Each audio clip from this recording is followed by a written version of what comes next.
Hi everyone, ഇന്നത്തെ video നമ്മൾ നോക്കുന്നത് സ്പോട്ട് ഹീലിംഗ് ടൂളാണ്. അപ്പോൾ അതെങ്ങനെ വർക്ക് ചെയ്യുമെന്ന് നോക്കാം. ഓക്കെ, സ്പോട്ട് ഹീലിംഗ് ടൂൾ എടുത്ത ശേഷം നമുക്ക് സാധാരണ രീതിയിലുള്ള ബ്രഷുണ്ട്, ബ്ലെൻഡ് മോഡുണ്ട്. ബ്ലെൻഡ് മോഡ് സാധാരണ രീതിയിലുള്ളതിനേക്കാട്ടിൽ വളരെ കുറവാണ് ഇതിനകത്തുള്ളത്. പിന്നെ ടൈപ്പ് ഉണ്ട്. മെയിൻലി ഈ മൂന്നെണ്ണമാണ് നമുക്ക് നോക്കുന്നത്. ടൈപ്പ് ബാക്കി നിങ്ങൾക്ക് അറിയാവുന്നതാണ്. ബ്രഷ് ഹാർഡ്നെസ്സും കാര്യങ്ങളൊക്കെ ഉള്ളതാണ്, നമുക്കറിയാം. അതിൻ്റെ പ്രഷറും കാര്യങ്ങളൊക്കെ ഉണ്ട്. അപ്പോൾ അത് സാധാരണ രീതി നമ്മൾ അഡ്ജസ്റ്റ് ചെയ്ത് കൊടുക്കുന്നു. മോഡ് അറിയാം. ടൈപ്പാണ് നമുക്കറിയാത്ത. ടൈപ്പ് ഫസ്റ്റ് നമുക്ക് നോക്കാം.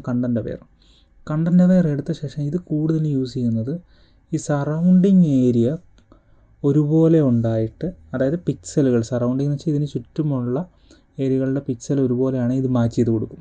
അതാണ് കണ്ടൻ്റ് അവെയറിൻ്റെ ഏറ്റവും വലിയ പ്രത്യേകത. അപ്പോൾ ഞാൻ എന്ത് ചെയ്യുന്നു, ഇപ്പോൾ ഇതുപോലുള്ള ടെലിഫോൺ വയറുകളൊക്കെ നമുക്ക് എന്ത് ചെയ്യാം, റിമൂവ് ചെയ്യാൻ കുറച്ചുകൂടെ ഈസി ആയിരിക്കും. അപ്പോൾ ഒരു എക്സാമ്പിൾ കാണിക്കാൻ വേണ്ടിയാണ് ഞാനിത് എടുത്തേക്കുന്നത്. അപ്പോൾ ഞാനൊന്ന് റിമൂവ് ചെയ്ത് നോക്കാം. അപ്പോൾ എന്ത് ചെയ്യുന്നു, ഇങ്ങനെ നമുക്ക് ഡ്രാഗ് ചെയ്ത് കൊടുത്താൽ മതിയാകും. അതെന്ത് ചെയ്യും, റിമൂവായി പോകുന്നതായിട്ട് നമുക്ക് കാണാം. അതിനാണ് കൂടുതലും കണ്ടൻ്റ് അവെയർ യൂസ് ചെയ്യുന്നത്. അടുത്ത ക്രിയേറ്റ് ടെസ്റ്റർ ഉണ്ട്, പ്രോക്സിമിറ്റി മാച്ച് എന്താണെന്ന് നമുക്ക് നോക്കാം.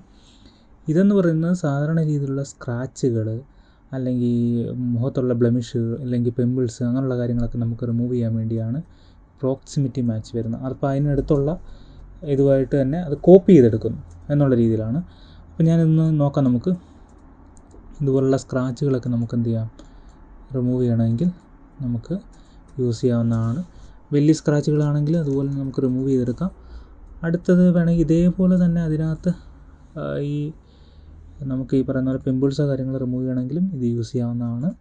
ഓക്കെ, അടുത്തതെന്ന് പറയുന്നത് ക്രിയേറ്റ് ടെസ്റ്ററാണ്. ഇതെന്ന് പറഞ്ഞു കഴിഞ്ഞാൽ അതിൻ്റെ ചുറ്റുമുള്ള പിക്സൽസ് എങ്ങനെയാണോ ഇരിക്കുന്നത് അതിനനുസരിച്ച് ഒരു ടെസ്റ്റർ ക്രിയേറ്റ് ചെയ്യുകയാണ് ചെയ്യുന്നത്. ഒരു പുതിയ ടെസ്റ്റർ ഉണ്ടാക്കുന്നു. ഇപ്പോൾ ബ്രഷ് ചെയ്യുമ്പോൾ ആ ടെസ്റ്റർ ആയിരിക്കും വരുന്നത്. എക്സാമ്പിൾ പറഞ്ഞു കഴിഞ്ഞാൽ ഞാനിപ്പോൾ ഈ ഒരു വാളിൽ ഒരു സ്ക്രാച്ച് ഉണ്ട്. അപ്പം ഞാൻ പെയിൻറ്റ് ചെയ്ത് നോക്കാം. ഇപ്പോൾ ഇതിങ്ങനെ പെയിൻറ്റ് ചെയ്യുമ്പോൾ എന്ത് ചെയ്യുന്നു, പുതിയൊരു ടെസ്റ്റർ, അതായത് ആ ഒരു മാച്ചിങ് ഏരിയ കൊണ്ട് തന്നെ ആ ഒരു ടെസ്റ്റർ ക്രിയേറ്റ് ആവുകയാണ് ചെയ്യുന്നത്. അപ്പോൾ ഇങ്ങനെയുള്ള ഭാഗങ്ങൾ, ഇപ്പോൾ ക്ലോത്തിലൊക്കെ എന്തെങ്കിലും കറയുണ്ടെങ്കിലോ അല്ലെങ്കിൽ കീറലുണ്ടെങ്കിലോ നമുക്ക് എന്ത് ചെയ്യാം, അവിടെയൊക്കെ അടിച്ച് കഴിഞ്ഞാൽ അതേ ടെസ്റ്റർ തന്നെയാണെങ്കിൽ ഒരേപോലത്തെ ഡിസൈനാണെങ്കിൽ അത് തന്നെ വന്നോളൂ. അല്ലെങ്കിൽ ഇപ്പോൾ ഒരു അൺഈവൻ അല്ലാത്ത എന്തെങ്കിലും, ഇപ്പോൾ വാട്ടറോ അല്ലെങ്കിൽ സ്കൈയോ അങ്ങനെ എന്തെങ്കിലും, ഇല്ലെങ്കിൽ നോയ്സ് ഏരിയ അവിടെ എന്തെങ്കിലും ഉണ്ടെങ്കിൽ അത് പെയിൻറ്റ് ചെയ്ത് കഴിഞ്ഞാൽ എന്ത് ചെയ്യുക, അതൊക്കെ വേണമെങ്കിൽ അവിടെയൊക്കെ നമുക്ക് എന്ത് ചെയ്യാം, ഇത് യൂസ് ചെയ്യാൻ പറ്റും. അത്രയേ ഉള്ളൂ spot healing. Okay, thank you.